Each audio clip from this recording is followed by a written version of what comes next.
What's up, tribe? How you guys doing? This is going to be your review for Greenleaf Season 5, Episode 6. You guys, we are getting closer and closer to the end, and we're starting to see how some of these storylines are going to kind of play out. This episode had a couple of endings. So let's go ahead and get started. And listen, let me tell y'all something. That damn Lady May. Listen, that damn Lady May. That's all I got to say. We're going to get there. We're going to get there. So, we started this episode off. Bishop is pissed, okay? He is hopping mad about Rochelle being back. He on the phone with the FBI trying to figure out how did she go from being, a person of interest to chilling and riding around Memphis like she the Queen of Sheba. And he doesn't understand what happened. And the FBI just told him, listen, you don't need to know all the ins and outs. Just know that she is no longer a person of interest. So I don't know if she put everything on Basie and Basie faked his death because until I see a body, I don't believe he did. That's all I'm going to say about that. And Lady May is trying to get him to go to his doctor's appointment because she just scheduled a physical for him. And he's like, listen, I have bigger fish to fry right now than worry about this little physical that you worried about because I'm fine. Ain't nothing wrong with me. I got to go down here to the club because the inspector is coming so we can try to turn this club into a place of holiness and turn it into a church, okay? We got to turn the den of sin into a place of worship, and I need the city inspector to tell me what I got to do so that I can start using this space.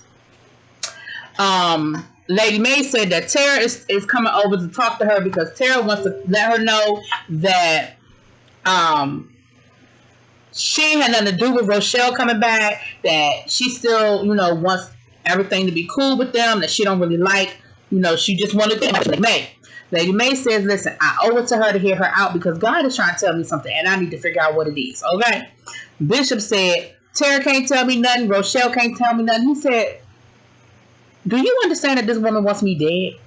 Like, she wasn't playing. Like, her and Basie was really trying to destroy my life and then kill me. Like, are we not connecting the dots? So, then while this is going on, Darius then called Gigi from a new number. And Gigi was like, hey, Darius, what's up? What's up with this new phone number? Like, you ain't He said, listen, while I was down in Arizona, my phone was stolen and my laptop. He said, but listen, I need you to go ahead and all that stuff that I was emailing you, all the research I was doing, I need you to send it back to me because they just stole my laptop. I don't have nothing. They got my phone. While Gigi is on her computer getting ready to send it to him, it is literally disappearing in front of her. Now, I don't know about y'all, but did she seem like she wasn't like reacting? Like, I don't know if there was any way to stop it. But like, why you ain't shut it down? Why you ain't like log off? Why do you act excited? Like, I would start to be like, oh my God, the files are gone. Gigi was like, the files are being deleted as we speak. I mean, she just seemed real not affected by the fact that those files are being deleted. And Darius is like, well, like I really was on to something, but before I had a chance to really sit down with all my research, I figured it all out. Like, this happened. He was like, somebody really, really doesn't want us to know what happened down at Edenvale, Bob.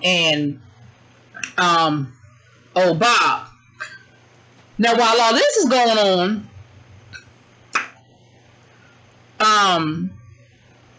what's my girl name? Oh shoot, I can see her face. The sister. Oh shoot. Charity. Lord, I couldn't get it out. Charity was on her way out, probably going to go start some more mess somewhere, child. And who is standing at the gate into the estate? Philip's daddy, Mr. Yusef X. And come to find out, he's ready to talk. I told y'all he wanted to tell them what was going on. Didn't I tell y'all? He's ready to talk, but he was like, listen, I'm not going on record. So they end up taking him over to meet with Darius so that they could talk about what he knew. And Gigi, even gave Charity a good work, Charity, because of course, it was funny because Charity was going to introduce him to Gigi, and, he was like, oh, you the one I hung up on? She was like, oh, it's all good. He was like, that wasn't an apology. Honey, I fell out. He said, I wasn't. You thought I was apologizing? I wasn't apologizing. Well, I meant to hang up on you. I meant that. Anyway, so they're going to talk to Darius. And they let Darius know. He tells Darius the whole breakdown. And basically what it was that back in the 80s, 90s, 80s, 90s. Bob was the head of Edenvale Mortgage.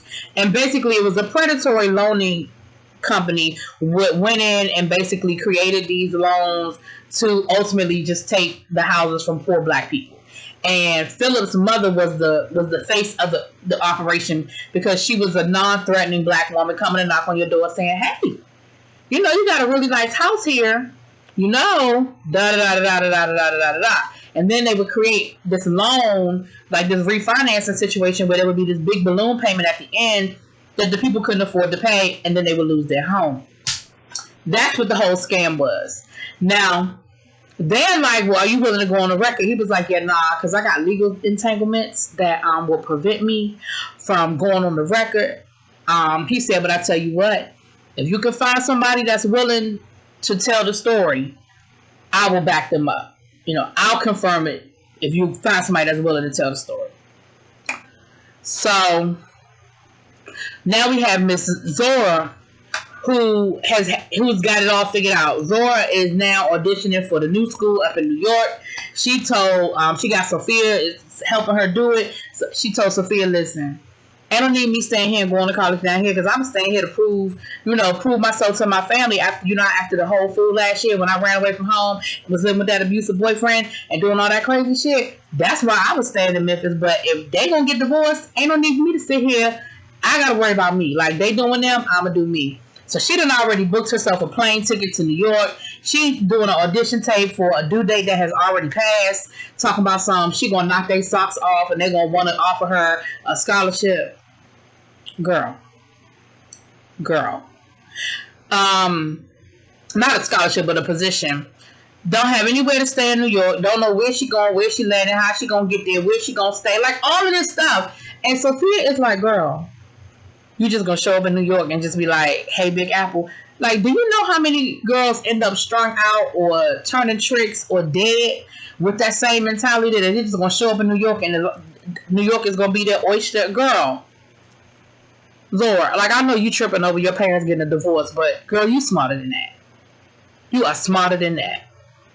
So y'all know Sophia snitch ass. You know she ran straight back to Clarissa and Jacob. Now mind you, this is the day that Clarissa and Jacob were going to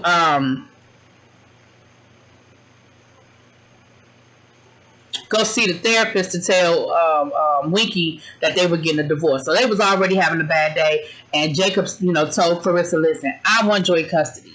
So that's that's already an issue because Clarissa ain't trying to hear that. She ain't trying to hear nothing about no joint custody or nothing, nobody. She ain't trying to hear. So Sophia went running to Jacob, Clarissa and Jacob. And of course, their first reaction was anger and all that good stuff. But they went to go talk to Zora. And Zora was cool. Zora knew Sophia was going to run back and tell it. And Zora was real cool about it. Zora was like, so, I guess Sophia told y'all my plan. And they were like, yeah. But here's where the difference was. Because at first, Clarissa was like, I don't know where you think you going. She was like, I'm grown. I can go. And Jacob was like, okay, listen. How about we just put this on hold for a little while? Just give us a couple of days. We'll buy you a plane ticket, but let's call some relatives, see if you can stay with them. Let's put a plan in place. Like if you are determined to go to New York, you're right. We can't stop you because you are grown. You are absolutely correct. But let's put something in place so that you're not up in New York turning, and in a year strung out turning some tricks, okay? So they got her living in Hoboken, child, She was like, Hoboken? That ain't even the city. They were like, okay, so what I need you to do is take that or leave it. Okay? So Darius and Gigi have a moment where he says to her, listen, when all this stuff is over, me and you need to talk about our future. We need to talk about me and you. We're going to get through this. But when it's over with, it's me and you. We got to have to have a conversation. Of course, Gigi was like, okay. All right. We'll talk. Okay. But she has to get to a doctor's appointment because AJ has agreed to go to the doctor. He's agreed, that doctor that she found, he agreed, and they're going to the doctor's appointment. And AJ is really in good spirits. I mean, he's making fun of him, talking about something. Oh, I can see how, because Noah and Gigi are talking. And he comes out from his doctor's appointment. He's like, oh, I can see how this could happen. They were like, what? I mean, I can see how y'all were a couple when y'all made me. And he's all, he's being, he's in a great, great mood. And what Noah was telling Gigi was that he felt like everything changed when Bishop talked to him about that car. And he was like, he's been looking up GTOs. He's found a place where they can do storage, where they can do these storages and rent the tools. Like, he is all gung-ho ready to build this car, honey. And it has sort of really changed his mindset. They got him on a medicine. He's on that one pill, doTERRA. You've seen the commercials for it. He said, it's a lot easier than what I've been doing. And so then he got to the point where he was saying, he didn't have any insurance. And so, of course, both of them jumped to go buy it. But Noah was like, I got it. And Gigi is in her feelings. Like, Gigi is really hurt by the fact that everybody seems to be getting through to AJ except for her. Her dad was able to get through to him. The fact that he's opening up to Noah. He was willing to go to the doctor. He wanted to live with Noah. Like, all of that. And Gigi, girl, just let it go. You came on a little too much, too hard, too strong, too soon. And he's still dealing with some shit with you, the fact that you gave him up. Like, there's a lot to process there. Okay, girl? You're going to have to take it one step at a time. Y'all going to have to work through these baby steps. These baby steps, okay? But she was in her feelings a little bit. But the other thing her and Noah talked about was Noah reaching out to some of the other groundskeepers. Some people he was cool with when he worked for the Greenleafs, to find out from them,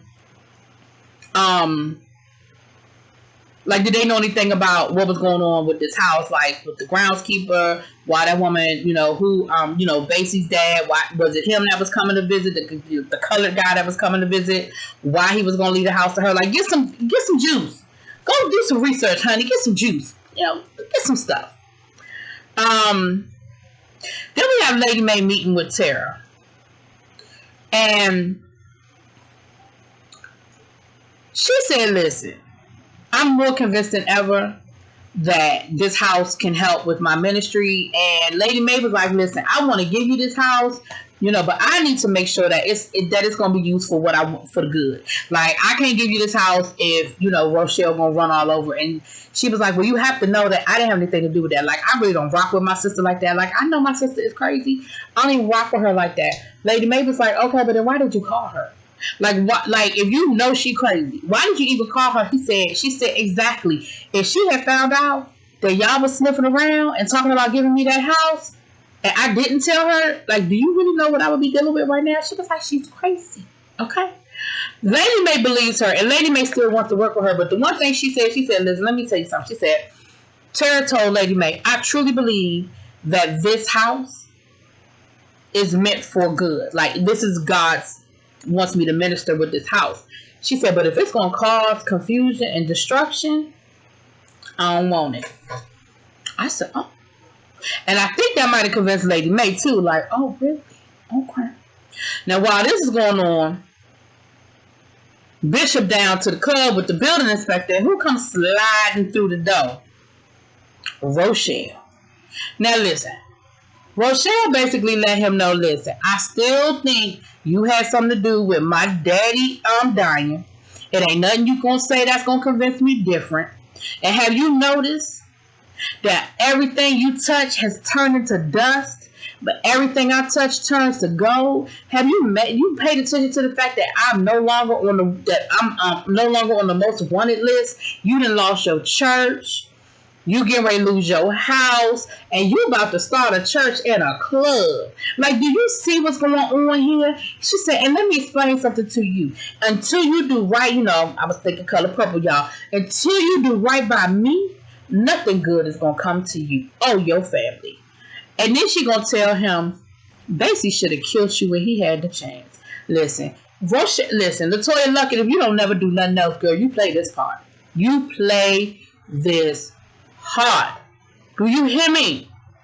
Child.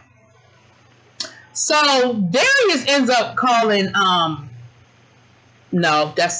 on, I'm getting ahead of myself. So Clarissa, she's packing up. Her and Winky get ready to go live with her mama. And her and Jacob have a moment. And she says, when we were when we were in there talking to Zora, you kept saying we and us. She said, and it's a shame that it took all of this for you to finally become the husband that I thought you would be all those years ago. And he, you know, they had a moment where they were talking about what they regret. And he said, I don't regret marrying you because I wouldn't have Zora or Winky to be a bad father. You know, like I wouldn't have them for us to be fussing about. He said, I don't regret you. I don't regret anything, you know. And they have a moment, you know. And then she says, Jacob, you can have shared custody. Like we're gonna have shared custody.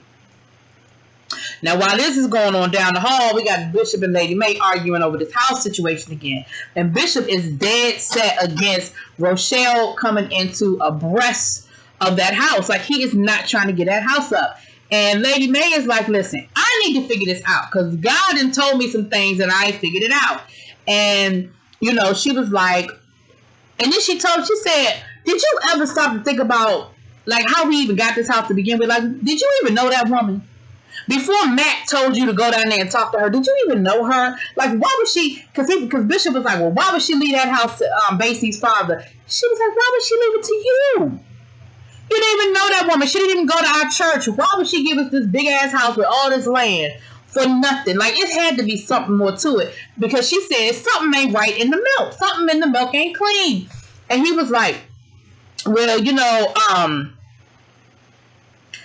he said, we don't even know if that will is real or not. Like, we don't even know whether that will is real or fake. And she was like, we don't know nothing. But what we do know is that this situation don't make no sense to me.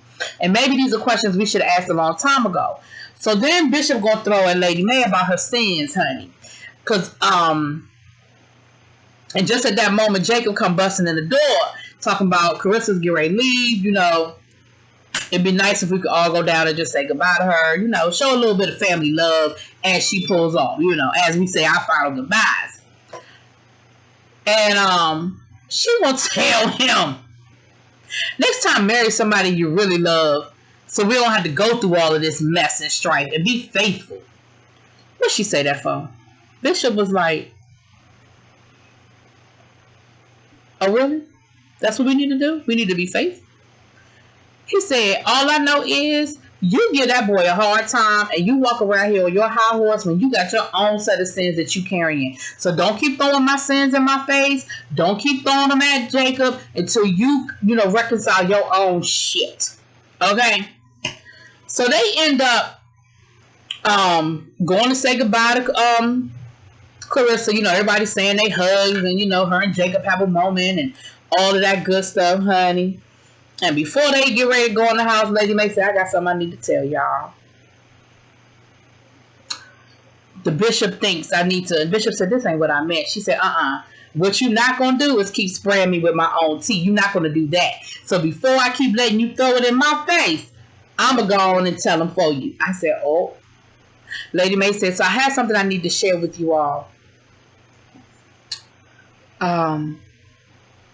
Actually, before that happened, but I'll go back to what happened before that because I'm already in the middle of this, child. She said, Grace already knows, but, you know, and your father knows, and this changes nothing. He's okay with it. We've worked through that. But, yeah, I had an affair with Lionel Jeffries, and Grace belonged to him. Yeah. Grace, your half-sister. Dinner will be, and then she stopped and said, so dinner will be at what, 6:30, 7?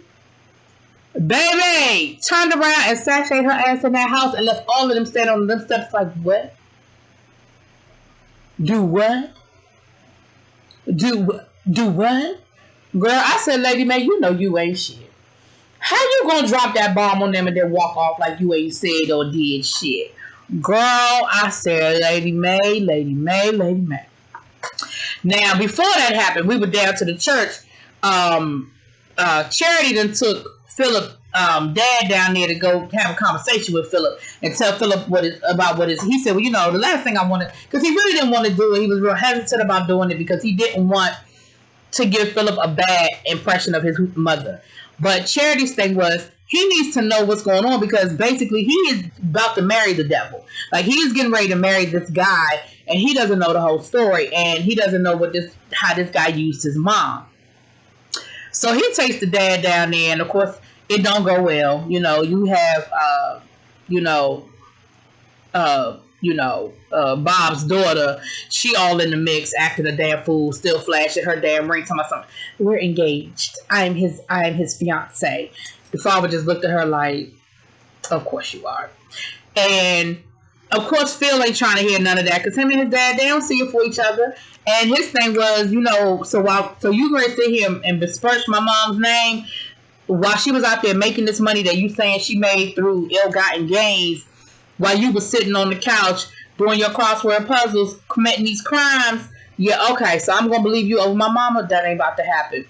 And Charity was like, listen, you think he would be here to tell you a bunch of lies? Like, come on, we're trying to help you out. We're trying to, stop you before you get yourself into a really worse situation. Like, you need to know the devil you're dealing with.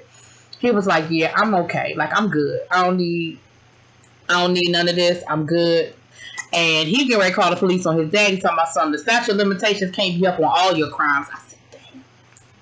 So Charity took the phone from him and slammed it down, and she told him, she said, listen, I'm going to pray for you. She said, now, normally people say that, and they say it as an insult, but I'm serious. Like, I'm really going to pray for you because you need some help. Like, you really need to understand what's going on here. So when they walk off, and of course, the girlfriend going to say, oh my gosh, I can't believe those people. But Phil is standing there. He thinking the wheels are turning, honey. And she goes to try to give him a hug, and he hits her with the... I said, oh. And she stomps off. I said, she about to go call her daddy. Now, I don't know why they even had that conversation in front of her. I get it that she probably wasn't going to leave his side, and they had to take advantage of the time they had. But girl, y'all should have called him at the Starbucks or something. Like, that was having that conversation in front of her was not a good idea. But neither here nor there. So later on that night, you got Gigi, Charity, and Jacob. They're having a brother-sister moment. And they basically let her know, girl, we ain't even tripping. Like, you still our sister. It is what it is. They were like, but it does explain the complexion thing. Because they were talking about how light-skinned Gigi was compared to the rest of them. They said, mama light, but she ain't that light. And, they're joking. Like, they're drinking. Hell, they half drunk. So Charity gonna say, so does Aaron know? Gigi was like, yeah. She was like, Kevin knows? Gigi was like, she was like, so Kevin knew before me? Gigi. She said, listen, that was mama's story to tell. That was not my business. Like, it was not my business to tell nobody nothing. No, I'm just happy to be here, child. And, Gigi was like, now you understand why I had to deal with this. Like, she treated me like a stepchild, because I was the reminder of her sin, like, every day. And then she gets a phone call from Darius, and Darius was like, Gigi, I got it.